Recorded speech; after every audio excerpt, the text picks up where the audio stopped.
Hello there, and welcome to my channel, Novice Modelling in the Midlife Crisis. My name is Andy, and today we're doing a What's in the Box kit review on my 172 special hobby, SH72421, which is a Saab B-5 Swedish dive bomber, which is actually a license-built Northrop A-17 dive bomber. This particular kit originally was an MPM tooling from 2014, and it was taken on by Special Hobby around about 2020, of which they now produce a standard A-17 dive bomber and this Swedish variant. So as per normal, we're going to have a look at the instructions. We're going to read the blurb which is provided. We're going to look at the sprues. We're going to look at this small mountain of rather depressing looking resin or 3D printed parts. We also have some photo etch and some clear glaze parts as well. As you hopefully are aware, this is part of what a ongoing project that I'm doing called You Choose My Next Build, where I put 4 different kits in front of you and invite you to select which one I'm going to build next via voting in the comments section. I'm also drinking some rather nice Swedish single malt brook whiskey by a company called Myra. So without further ado, let's have a look at the blurb on this particular kit. So the Swedish license-built Douglas model DB8A1 has its origin in the Northrop Company. The Northrop Company developed it from the highly successful Gamma commercial monoplane for the US Army Air Corps. The ground support aircraft fitted with a fixed undercarriage was designated A-17 and with retractable undercarriage A-17A. The aircraft had heavy armaments, good flying characteristics, and its production was rather cheap. The price was set at $19,000 for one machine. The first A-17s were delivered to the US Army Air Corps in the beginning of 1937, and the production of this version stopped in September 1938. A-17As were considered the fastest and most effective attack planes to participate in the US Army warfield days during 1938 and 1939.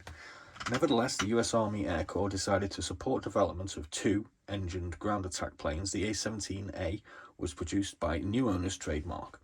Northrop Company, which was Douglas Aircraft co-affiliated on 31st of August 1937, became the production part of the Douglas Company in El Segundo.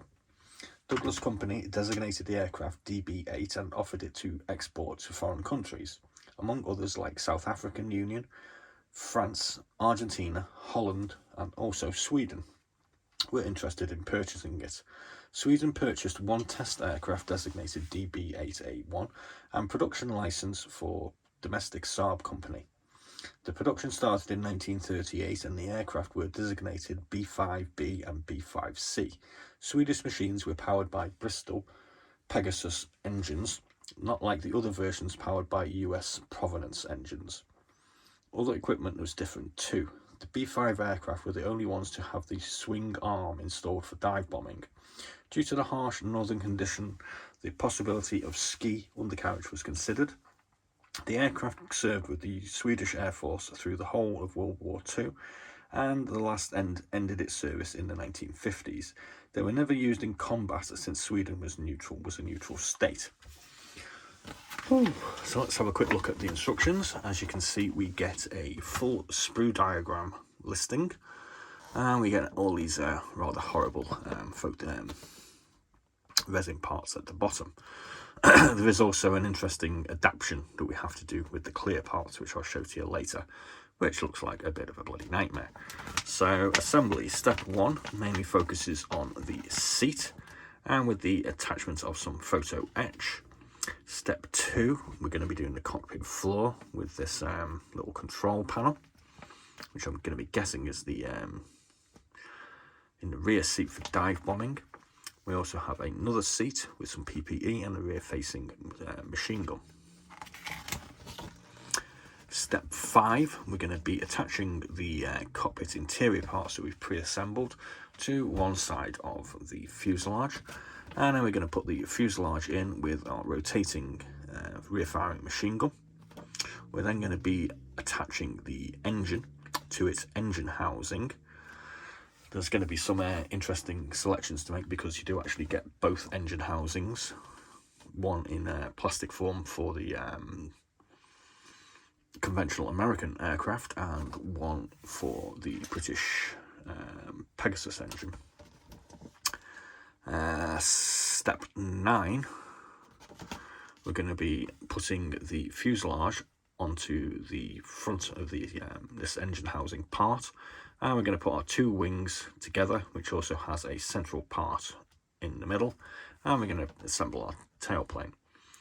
Also in step 10, we can see we're going to put the completed engine on the front in its actual housing, and we're going to attach the clear glazing parts. And this is where you can see you actually have to cut out one part here and replace it with another part. Step 11, we're going to be attaching our wheels.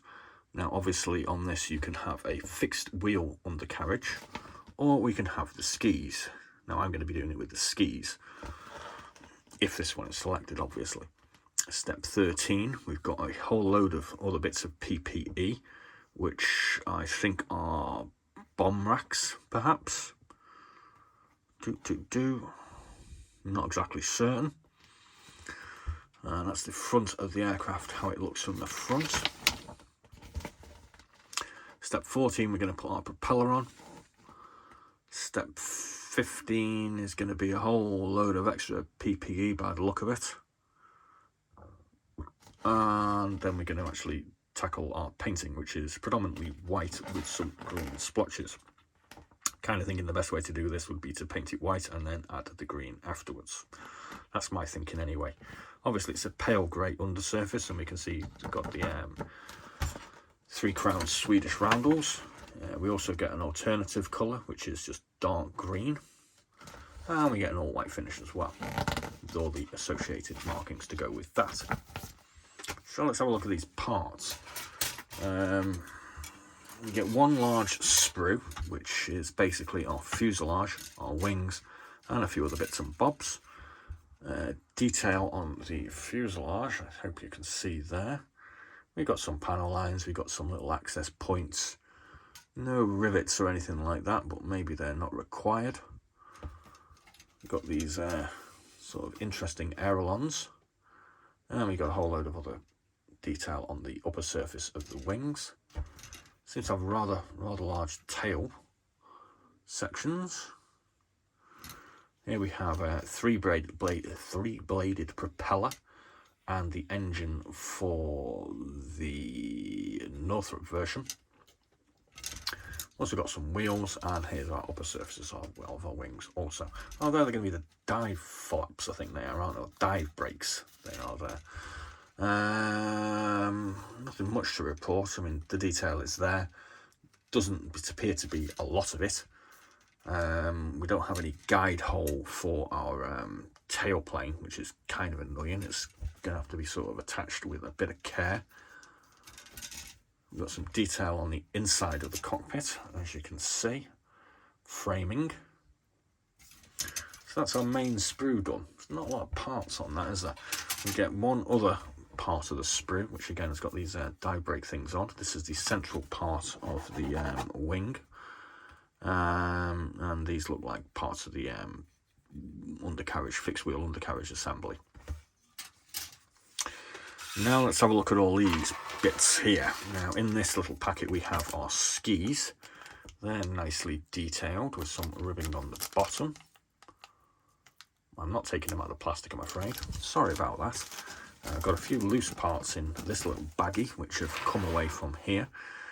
This is obviously a resin part, or maybe a 3D printed part. I'm not exactly certain, but 3D printed parts are made out of resin, so I suppose we just call it resin. So obviously we have to trim this from the stand, I suppose you could call that, or the whatever it's called. This part is the mounting section for the engine, so this part goes on there somehow with our engine attached to the front. This is going to be our Bristol engine, that's really nicely detailed, I've got to admit, so you can see why using these 3D printed resin parts is becoming sort of on vogue.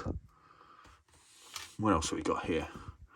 We've got replacement fixed undercarriage parts. We've got more wheels. We're doing the skis, so we won't need those. I have no idea what they are. A whole load of little bits here, which kind of assuming they're probably these sort of bomb rack things maybe underneath. Yeah, I don't know what that is. That looks like part of the oleo legs for our skis. Don't know what that is. We've got a whole load of other bits that I'm not even going to attempt. We have got 3 of these propeller blades. 2 of them are loose in the bag. We get our cockpit cover, which is standard fare.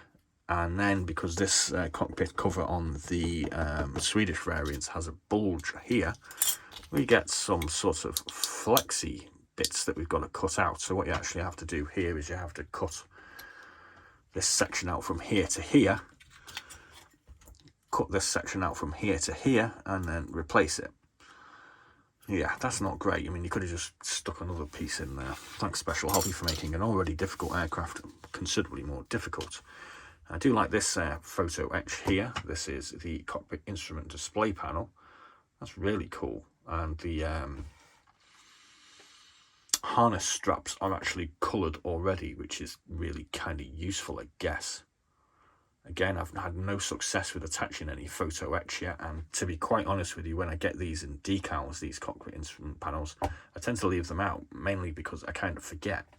But I think I might make a special effort to try and put these in. And then we get a whole load of other bits of photo etch, which I'm not even going to comment on what they are. There's a gun sight and some other bits. That's pretty much all you need to know. Get the decal sheet with our Swedish roundels, a whole bunch of letters, and what looks like a buffalo or a bison unit marking. And that other unit marking there. Can't quite tell what that is. So there we go. That's everything that we need to really go through. I need to say, what's that word again? Oh, skull. There's cheers in Swedish. So basically, obviously, as you're aware, we're doing You Choose My Next Build. So I'd be grateful if you could select which one of these 4 aircraft you like the look of the most, and put in the comments bar J22, J21, J9 or B5, or some other indicator as to which kit you would like me to build next. It's been quite successful. We're getting quite a lot of votes in. Unfortunately, I've been a little bit tardy on building. We're actually getting on with our 3 finished ones. They're painted and ready for the fine detail to be attached. And the IAR80, which we started last week, that's ready to go down for priming, and hopefully all these will be finished sometime within the next couple of weeks. So obviously one of these will be started and it'll be finished. Well, it'll be finished when it's finished. I'm kind of into the philosophy of the moment of building, which is it'll be ready when it's ready. So that's kind of, it'll be finished when it's finished. So hello to Sweden, if anybody's watching from Sweden. Let me just get this right. Hi Sverish. That's Swedish for hello Sweden, apparently. And we'll be getting on and building some of these as soon as possible. As per normal, please do like and subscribe. Please do check out some of our other fascinating videos that we've taken the time to upload, including roughly 160 what's in the box videos for both 135s and 172 aircraft. And I think next up after the Swedes, we're going to have a go of a 135 kit. So I'm thinking probably Jeeps or motorbikes or something kind of simple, because I'm actually terrified of getting on with some of my 135 kits. So please do like and subscribe. And as always, be seeing you.